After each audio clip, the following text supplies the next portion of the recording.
ये कहानी एक ऐसे क्रिएचर की है जिसे क्रिएचर कहना ठीक नहीं होगा। वो इंसानों जैसा है भी और नहीं भी। उसकी बातें नॉर्मल होती है और दिमाग भी इंसानों से फास्ट है। IQ लेवल 150 है उस क्रिएचर का, लेकिन उसके काम और हरकतें इंसानों जैसे नहीं है। तो चलिए जानते हैं SCP-542 हर चिरुंग की कहानी को। हेलो दोस्तों, आपका स्वागत है स्कैरी रूपक के यूट्यूब चैनल पर, जहां हम ऐसे ही हॉरर कहानियों के बारे में जानते रहते हैं। तो अगर आप चाहते हो कि आपको मेरा रेगुलर अपडेट्स मिले तो प्लीज याद से अभी सब्सक्राइब करके बेल आइकन को प्रेस कर लीजिएगा, क्योंकि अगर आपने ऐसा नहीं किया तो आपको मेरे अपडेट्स नहीं मिलेंगे। और आपको तो पता ही है कि आप लोगों के बिना मैं कितना अधूरा हूँ। अमेरिका, जर्मनी और यूरोप के बहुत से शहरों में मर्डर्स की कंप्लेंट दर्ज की जाती है। मर्डर्स कुछ इस प्रकार होते हैं कि मानो जैसे विक्टिम्स पर सर्जरी परफॉर्म किया हो। इंटरपोल और FBI के कान खड़े हो जाते हैं ये सुनकर, और उन्हें लगता है कि सीरियल किलिंग्स का मामला है, तो वो इन्वेस्टिगेशन शुरू कर देते हैं। इन्वेस्टिगेशन में उन्हें कुछ खास कामयाबी नहीं होती है। सीरियल किलिंग्स करते करते कातिल 50-60 मर्डर्स कर देता है। लेकिन एक बार एक महीने में जर्मनी में 4 लोगों पर हमला किया जाता है, जिनमें सही समय पे हेल्प न मिलने के कारण 3 लोगों की मौत हो जाती है। लेकिन 4th विक्टिम जिंदा बच जाती है, और उसी के कारण ये पता चलता है कि वो कोई नॉर्मल किलर नहीं बल्कि क्रिएचर, प्रेडेटर या फ्रैंकेस्टाइन मॉन्स्टर जैसा कुछ है।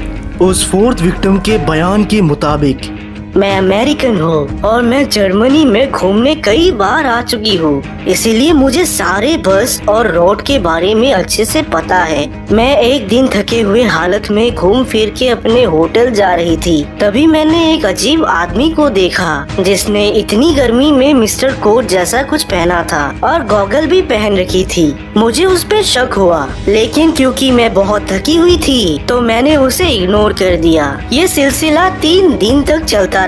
4वें दिन मैं अपने रूम में गई तो मेरे रूम की विंडो खुली हुई थी और लाइट भी ऑन नहीं हो रहा था। मुझे शक हुआ मानो जैसे कि चोरी हुई हो, और ऐसा लग रहा था कि सारे सामान मेरे बेड के नीचे है। लेकिन जैसे ही बेड के नीचे देखने के लिए मैं झुकी, एक बड़ा हाथ अंदर से निकला और इससे पहले मैं कुछ समझ पाती, उसने मुझे अपने कब्जे में ले लिया और रस्सी से बांध दिया।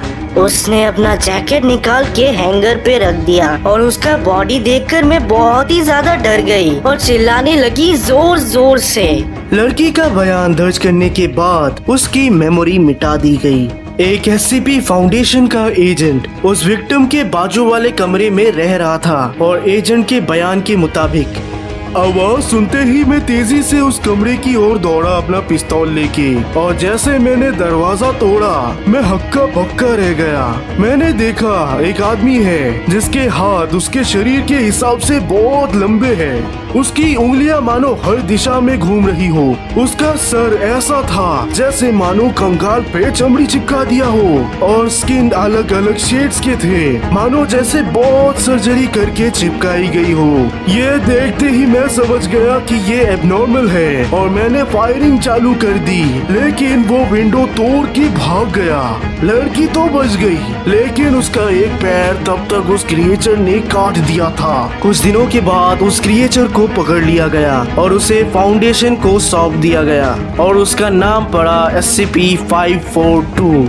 SCP-542 से पूछताछ की गई, और पूछताछ के मुताबिक उसका नाम हर चिरुंग है, और वो जर्मनी का एक सर्जन था, और वर्ल्ड वॉर 1 के टाइम वो नाजी पार्टी के लिए काम करता था ह्यूमन एक्सपेरिमेंट्स विभाग में। लेकिन हर चिरुंग को वो काम काफी बोरिंग लगता था, इसीलिए उसने अपने बॉडी पे एक्सपेरिमेंट्स करना शुरू कर दिया, और उसी का नतीजा ये है। फाउंडेशन के डॉक्टर्स ने जांच की तो उन्होंने ये पाया कि इसका शरीर नॉर्मल नहीं है। इसके शरीर में 2 दिल, एक्स्ट्रा दिमाग, अलग अलग मांस के टुकड़े लगाए गए, और दांत भी अलग अलग लोगों के लिए गए थे, और जानवरों से भी। लेकिन हैरानी की बात ये थी कि उसे नॉर्मल आदमियों जैसे कुछ भी साइड इफेक्ट नहीं होता था। डॉक्टर्स के मुताबिक वो बहुत ही शांत स्वभाव का है, और उसे मेडिकल, हिस्ट्री, इकोनॉमिक्स पढ़ना और उसके बारे में बातें करना बहुत पसंद है, और वो चेस में भी उस्ताद है, लेकिन उसके बॉडी के कोई भी पार्ट्स काम करना बंद कर रहा हो या सड़ रहा हो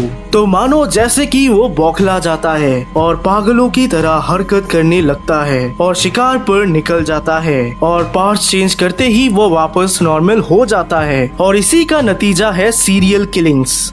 हरचिरुंग को कंटेन करने में बाकी क्रिएचर्स जैसा कोई प्रॉब्लम नहीं हुआ। उसे फर्नीचर्स, किताब और बाकी फैसिलिटीज प्रोवाइड की गई, ऐसी चीजों को छोड़कर जिसे वो खुद को कट कर सके ताकि वो कोई भी एक्सपेरिमेंट्स ना कर पाए। इसे क्रिएचर नहीं कहा जा सकता और ये मर्डर भी तब करता था जब इसके पार्ट्स खराब हो, इसीलिए इसे यूक्लिड क्लास में शामिल कर दिया गया। हरचिरुंग को कमरे में सड़ने के लिए छोड़ने के बजाय फाउंडेशन ने इसका उपयोग करने का सोचा और इसके सहारे कई मॉडर्न मेडिसिन के बारे में जांच की गई और ह्यूमन बॉडी के बारे में जाना भी गया। हरचिरुंग मानो अभी के मॉडर्न टाइम मेडिसिन से 20 साल आगे चल रहे हो। उसके डिमांड पर उसे लगातार ब्लड ट्रांसफ्यूजन और डी क्लास कंटेनमेंट्स के पार्ट्स दिए जाते थे। कुछ भी बोलो, वो था तो एक प्रेडेटर ही। वो मजे के लिए भी लोगों के साथ एक्सपेरिमेंट्स कर देता था और एक दिन उसे चांस मिल गया। एक सुई धागा उसके कमरे में गलती से चला गया और उसके वजह से उसने एक डी क्लास पर्सनल को अपने बेड पर सील दिया और उसके बॉडी ऑर्गन्स को निकालने लगा। हरचिरुंग एक जीता जागता मेडिकल किताब है जिसने एक्सपेरिमेंट्स करके नॉलेज पाई थी। फाउंडेशन ने उसके मदद से काफी बातें सीखी, लेकिन रूल्स एंड रेगुलेशंस को फॉलो करते हुए, क्योंकि कहा जाता है ना, नजर हटी दुर्घटना घटी। तो यारो, क्या आपको ये वीडियो पसंद आया है? अगर आपको पसंद आया है तो 15,000 लाइक्स कर दीजिए, क्योंकि हमारा एम है 15,000 लाइक्स। अगर आप 15,000 लाइक्स कर दोगे तो ऐसे ही और इंटरेस्टिंग वीडियोस हम लाते रहेंगे।